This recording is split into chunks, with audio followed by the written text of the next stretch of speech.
when the Omar Khadr settlement came out, you said you can't pick and choose charter rights.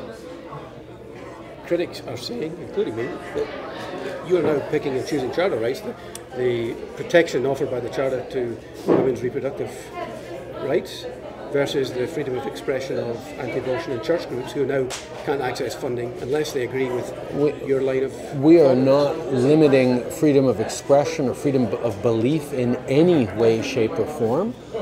We are simply saying that organizations who have the explicit purpose of limiting and eliminating charter rights like women's rights do not qualify for government funding. But you're catching up in that dragnet a whole bunch of church groups. There's a meeting going on right now in Mississauga with Sikh groups, Jewish groups, Muslim groups, all sitting around the table, and Catholic groups, agreeing that the government's line on this is wrong. We're going to be working with organizations. Obviously, we recognize the role that church groups, that faith groups of all different types have in promoting strong communities and running day camps for kids, of having an extremely positive impact. And we're absolutely going to work with them to ensure that they can continue to do this. Do you change that? What we are specifically going at is organizations that have the explicit and mandated purpose of removing rights that women have long fought for. In preparation for this, I went back and looked at an interview we did in New Brunswick in 2013. Yes, in the Miramichi after that town hall. Yeah, well, it was, I guess before you were even leader. You talked then about doing politics differently, about lifting cynicism from the process. I mean, inevitably, you've been bogged down in some of the things you've tried to do. The quote you gave at the time actually was, "I don't need fame, money or accolades to prove something to the ghost of my father or to the history books." Do you ever feel tempted just to chuck it all, go off and spend more time with your family? I'm not doing politics in spite of the fact that I love my kids. I'm doing it because I love them. I'm doing it because I know that I have an opportunity to serve Canadians and to make a positive difference in their lives.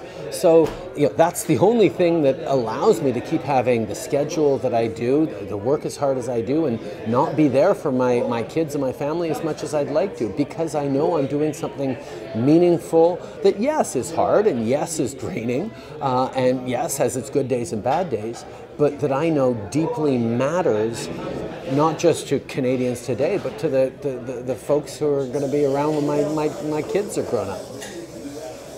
Have you been surprised at yourself in the job?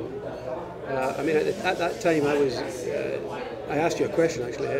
I was frankly dubious whether you had the... You were. You're not dubious anymore. Well, I have been surprised at the, let's say, guile and the ruthlessness when necessary, and the steel that you've shown. I mean, you were pretty untested back then. Does it surprise you? I've always had a very clear upbringing in my values, in my understanding of right and wrong, and my understanding of how to do the right things for community and country. I don't go out of my way to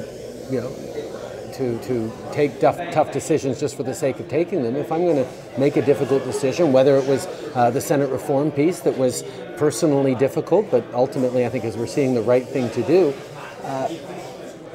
doing the right thing is what matters, and it makes even difficult decisions easier. But also managing people. I mean, there can be few harder jobs than managing a cabinet of journalists, of politicians. Maybe journalists might be more difficult, but politicians, and some of them probably more able than you. I think any leader finds that they've got a variety of... A good leader will always surround himself by people who are as strong as they possibly can be. So I love the fact that I was able to go out and recruit amazing people from hugely different backgrounds to run for politics. And is it harder to manage a group of high-achieving, ambitious, value-driven people than it would be to manage folks who are underachievers? Of course it's harder, but this job is supposed to be hard, and we're supposed to draw together the best possible people to stay focused on serving this country the best way. Are you concerned that you've got a big caucus, and as you point out, many of them are very able, and I think many of them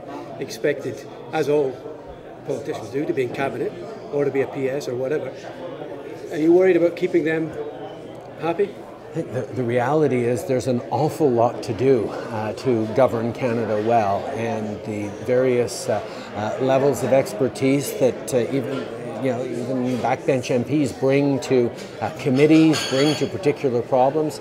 I have always encouraged folks to get involved in issues and causes that they feel deeply about and use their time as a politician to make a difference in, and an awful lot of them are. Last question. I see the witching hour is upon us. So it's New Year. What's your biggest regret from 2017? Something you could have done differently or better? I don't know. I don't know the biggest one is, but certainly amongst them, do a better job of managing the family work balance. It's been tough on my kids through certain moments that I haven't been there. I managed to get to a hockey game last night with my son, so that was good, but it hasn't happened often enough. Obviously, also touching on the family thing, if I had to do it all over again, I would have talked to the Ethics Commissioner before going on family vacations, which is why I'll be talking to the Ethics Commissioner before any personal travel at all, any family travel. These are the kinds of things that you learn as you go, and you promise people and promise yourself to do better on.